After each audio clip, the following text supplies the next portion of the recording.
My name is Erica Mullen, and I'm the Associate Executive Director of Education Programs for the YMCA of Greater Seattle. We use a community learning center model that we've kind of modified.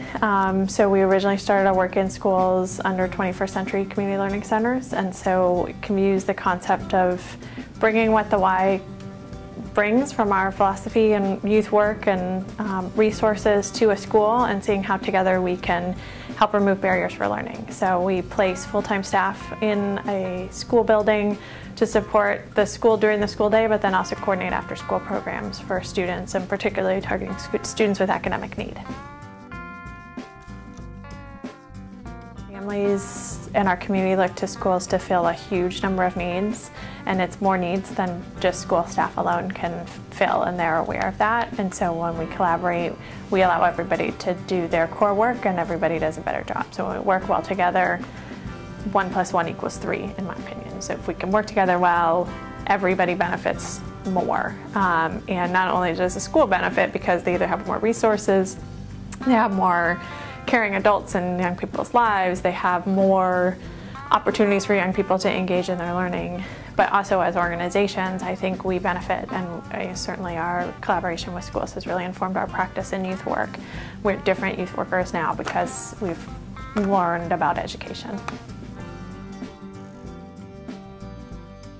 Things that would make collaboration work, I think, again, is when we're communicating and working together, not making assumptions. So making sure that if we think that recruiting students, for example, being clear on who's going to do what part of recruiting students, and once we know everybody's role, then we're successful.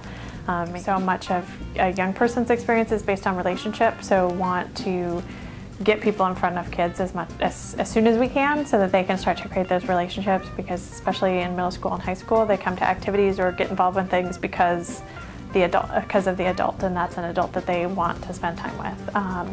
And that they vote with their feet, and they vote who they want to spend time with by where they go. So if we can get people in during the school day and at lunchtime and try to make referrals to people of, I know you group of students, let me introduce you to this person. I think we try to do that as much as possible, because it is so much about that person and or that organization, or what they have to give. But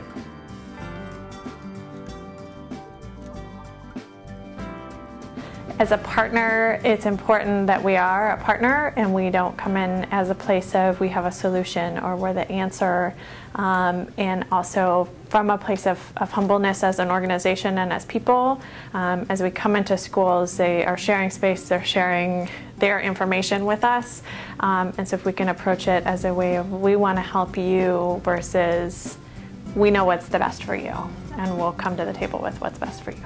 Being able to really communicate what each partner is doing. So as the Y, being able to identify here's what we're trying to do, and here's some parameters around our work, but then also as a supervisor and as an organization, making sure we're also communicating with the school district so that we're all really clear. And then the other kind of key, I would say, is building some shared language. So as the Y, we really had to learn a lot of the educational language so that we can sit at the same table and talk about same issues using the same language, where in the past I think we came at it with a different angle of talking about the same problem. We acknowledge that everybody wants our kids to succeed, and we attack it in different ways, and if we talk about it in the same way, then we can move forward together. Schools right now are very dynamic places, and education is really dynamic, and that changing a lot, and so making sure that we're checking in and being nimble and making adjustments where we need to, and keeping up with what's current.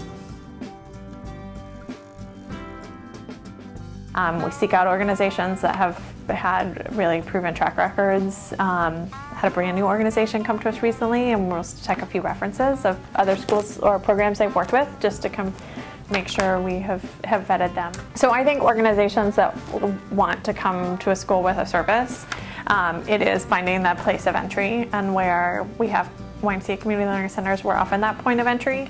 If an organization can come with their outcome focus of here's the benefit we bring and here's how we think we're going to support your students and families, I think that's very helpful. To be able to articulate what you want to do, what the resources it would take, and what your outcome would be. What would young people or families or the school get out of participating. For us, when money changes hands, we have a formal way. So an independent contract, or we hire people as employees. When there is no money that changes hand right now we've been pretty informal. Although I know within our organization we're looking at kind of having some templated MOU around partnership, as well as I think the Seattle School District is also looking at that, of kind of what's that give and take, what does partner A give and what does partner B give, and making sure that we're clear on that. So we don't have a formalized structure, but we're working on it. When we have community learning centers at the YMCA, then we just create different agreements and opportunities for people to get involved. So whether that's a community-based organization that wants to come in and provide a service, we do different contracts with organizations and help to find them space and help them navigate the system. If it's an individual, we often can set up volunteer opportunities or also new part-time employment opportunities for people to come in and do some services. But oftentimes we kind of help assist with that system for the school, so that a new organization that comes in has a point of contact. And if it's a school that doesn't have a community learning center, often they have somebody who's assigned to that. But I think